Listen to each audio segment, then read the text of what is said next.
Hey everybody, and welcome to another RCT2 review. Today we have a special review. This is the culmination of the New Element Design Challenge number 6, and today we are looking at the winning park here, Farewell for Worse Until Someday 2025 by barnNID. And we are thankful to be joined by barnNID himself to talk through the park, so welcome. Thank you. Yeah, looking forward to it.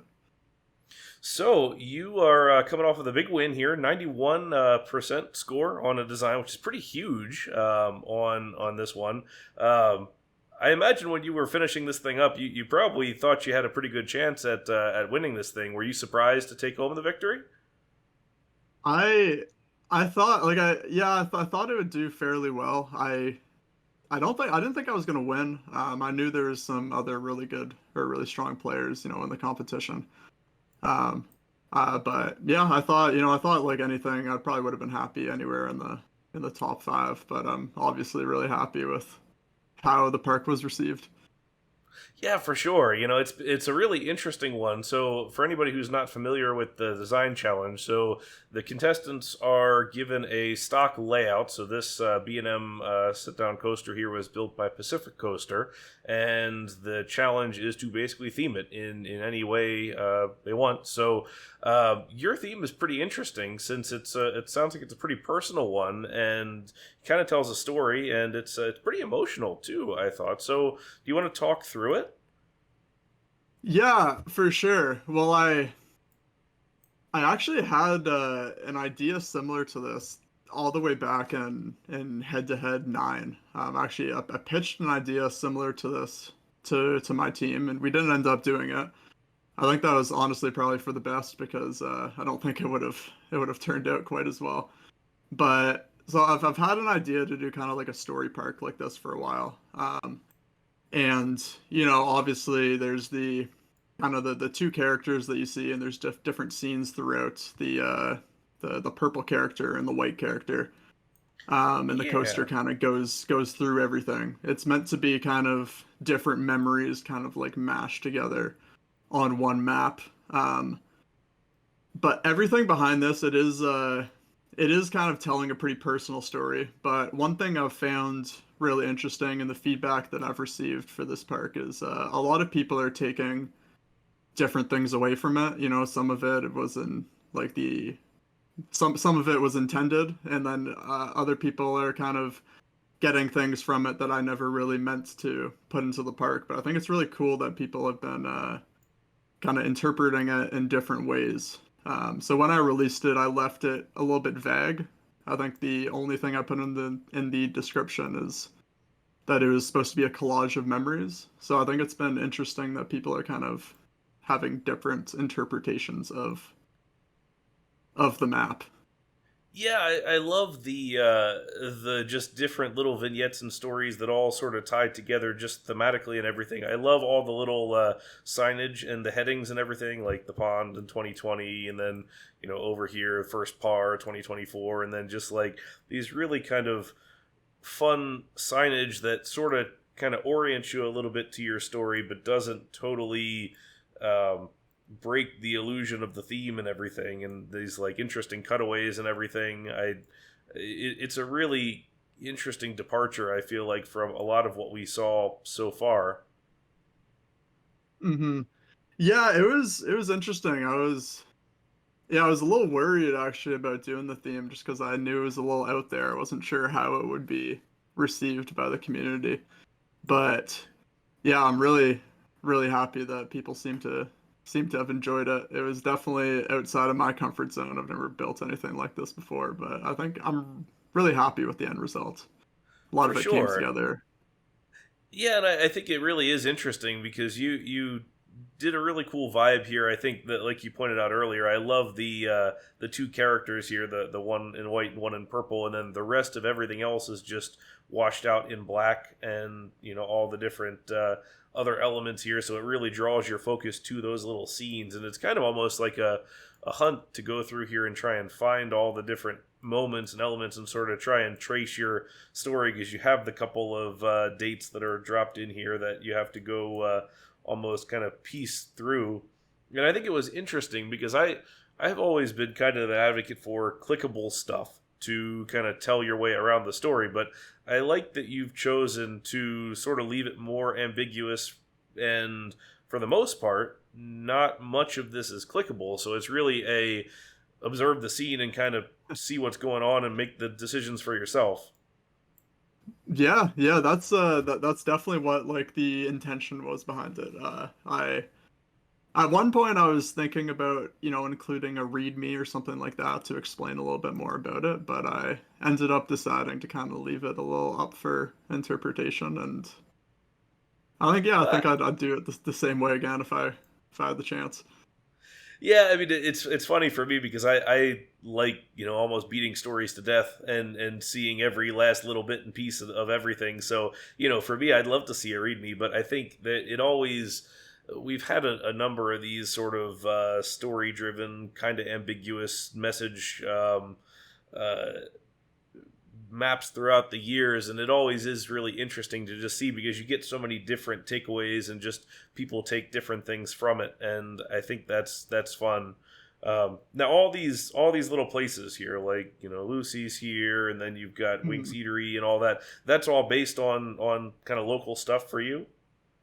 Yeah, everything in here is actually yeah, like local stuff around. Some stuff is like that little food truck there, the Roadhouse Grill. That's actually from Nashville, but Oh, someplace fantastic! that I went when I visited there. So yeah, everything's kind of around where I live. A lot of it's from the city I live in. Some stuff Mhm. is from like around, but yeah, they're all real places. Well, and I Obviously, love yeah, they.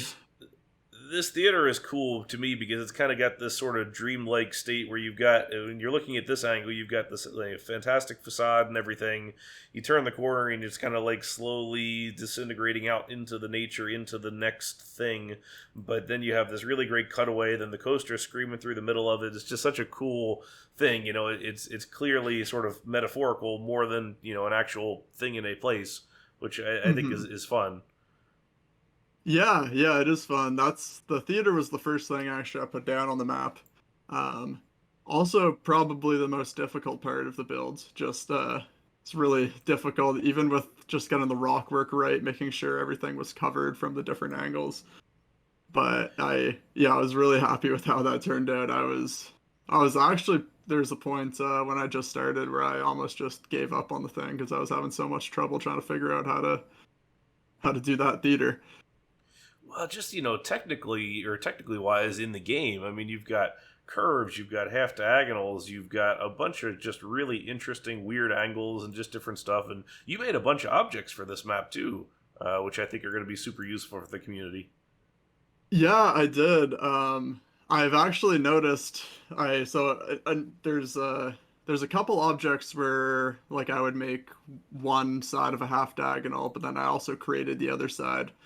And I think I intended for all of the objects to be included in the park, but I think somewhere along the line, all of the DATs got wiped that weren't used. Oh no. So I think I'm gonna have to I'm gonna have to do a little object release to kind of finish all of those sets. But yeah, I think I definitely got a lot better at object making throughout this thing, especially making all those signs. Well, I think that's one of the things that I appreciate about the community because in instances like this, not only do you get a fantastic result of a cool map, but you also get sort of legacy things that now you're going to see these objects used forever in everybody else's parks and everything. So I think that's kind of cool just to be able to see that development, and it kind of lives on in everything else. I personally have no clue how to make objects, so it's always sort of I kind of have a good reverence for object makers who are able to do this kind of thing. So I always appreciate that. But I'm sure it's kind of rewarding to see all that and to know that it's going to be used throughout. It is it is fun every time like a new workbench comes out and you get to see that some of your own objects are included in it. It's Mhm.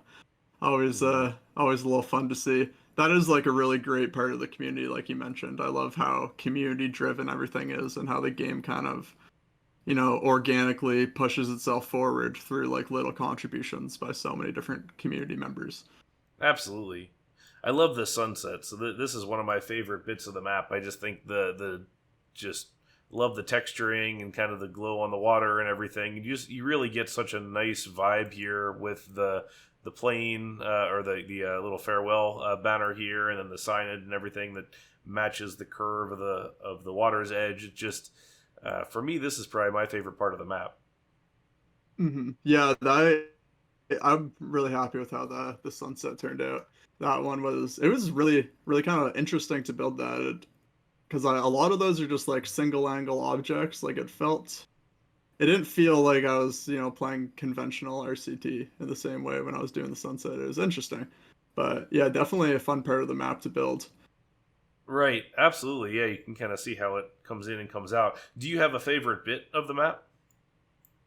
I think my favorite part. I honestly, I think it's that little Winks Eatery building there. Hmm. I'm really happy with how that whole thing came together. That's actually the only building that I used. I had like a specific reference for. A lot Hmm. of the other ones I kind of just threw some stuff together and edited it and stuff. But this one I was looking at an actual building while building it, and it came out very close to the real thing. I think so. I was really happy with myself It for really that is one. nice. When you look at the architecture of it, you just kind of get into the detailing, especially when look at it from a couple of these other sides where you have this diagonal vertical sign, and you get to the other side and you have both diagonal and half diagonal here with the nice windows and everything. Like architecturally, it's a beautiful building and it works really well. I love the different cutaway thing. It has a very warm, kind of cozy vibe to it, which is nice. And then all the just little details that really kind of bring it together. And I always like on this one how lush the landscaping is, how kind of almost overgrown the flowers are and the trees and everything is sort of like blossoming and growing into all of the spaces. So it feels very full of life. Yeah, definitely. But yeah, that Winx building was, yeah, probably my favorite part. It's one of those ones where I'm sure you know what it's like when you kind of have an idea in your head, and then it kind of turns out exactly how you pictured it. Whereas, on a lot of the other parts of the map, I have like little things that I could have done, or like maybe I wish I would have done this. But that Winx Mhm. one, I think, is probably the highlight for me. Is there like a little detail in the park that you think a lot of people might have missed that you think is just cool? Huh, that's a hard one. I did sprinkle like a little peeps. I did sprinkle like a couple little peep scenes throughout the whole thing. I know I have one over kind of inside the rockwork underneath that corkscrew if you rotate twice. All right. Let's, Um, which yeah, one it's second? just up a bit. Yeah, right There there, it the is. little barbecue. I like that little scene. Ah, I that's kind of neat. threw that in right at the end, but there's a bunch of little things like that if you go around a bunch of like little tiny scenes scattered throughout. But But yeah, I'm not Yeah. sure if there's like any hidden stuff though. Well, I think that's kind of the fun of it because there's not really clickable stuff where you can kind of open it up and just go zoom right to it. You kind of have to search for it, and I think I spent a good while when I first opened the map. I was kind of looking around and seeing it, and then it's like, oh yeah, there's a scene. Oh, there's another one, and then you kind of start to piece it together, and then it becomes okay. There's the ones that are kind of big and have a sign with it and everything, and there's the smaller little vignettes like that. So it's kind of almost becomes a game of it's like how many can I find. Yeah, that's like really one of the goals I had going into this thing to really make it kind of fun to explore around the map. So I'm glad that that ended up being the case. Yeah, I think you achieved it for sure. But yeah, it's such a cool result, and I think you certainly should be proud of the result because it turned out great. Yeah, thank you so much. I really appreciate that. But yeah, I'm just happy that I'm finally able to kind of build this map. Like I said, I've had Hmm. the idea for quite a while now, so it feels good to finally get it out. Well, we've been talking on some of the other reviews I've done recently with some of the other guys that ideas never really die. They just kind of go dormant for a while or shift and change, and then eventually it becomes something. And if it's a good enough idea, it's never going to go away entirely. You just takes a minute to get there. So it's cool that you finally were able to take this one and realize it. Yeah, for sure. And like yeah, just like you said, like originally when I was thinking about a park like this in H2H9, it would have been drastically different from this. Mm-hmm. Like this one does have like a lot of personal things in it, which I think made it easier for me to build. But yeah, Mm-hmm. So now that this is out of the way and you have your win under your belt, what's next for you? well, I've actually just recently started a another project. It's actually based a lot of the references for at least the area I'm making right now is from the Disney Shanghai Park, specifically the Oh, Adventure Isle area with like the big mountain and waterfall. Um, all right. I've actually That's been exciting. yeah, I'm thinking I've been looking at a lot of Disney-esque stuff lately, so I'm thinking I might kind of want to tackle one of those like over the top theme park projects. Are you doing it as like a Disney brand itself, or is this sort of just its own deal that just highly themed, kind of like Andrew's Belle Isle? Yeah, I think definitely more in the vein of Belle Isle. I don't think it'll be Disney per se, but I think I will be using the that Shanghai park as reference for a lot of it. There's going to be a lot of similarities there.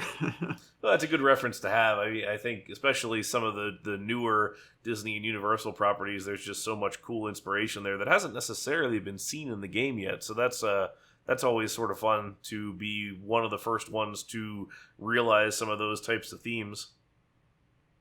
Yeah, I mean, I've just started it, but I'm having quite a lot of fun with it at the moment. So, yeah, I'm looking forward to seeing how that progresses. Well, hopefully, I'll be interviewing you about your spotlight winning park here in a little while, and we can talk through it. Yes, I hope the exact same. Very good. Well, thank you very much for joining me.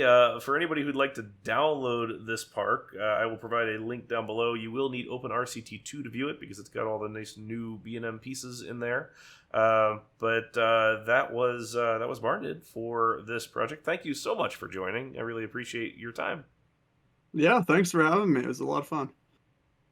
All right, and if anybody has any suggestions for other parks you'd like me to review or people you'd like me to talk to, definitely drop a comment in the comment section below. But otherwise, we will catch you in the next one. Thank you all very much, as always, for watching. Talk to you later. Bye now.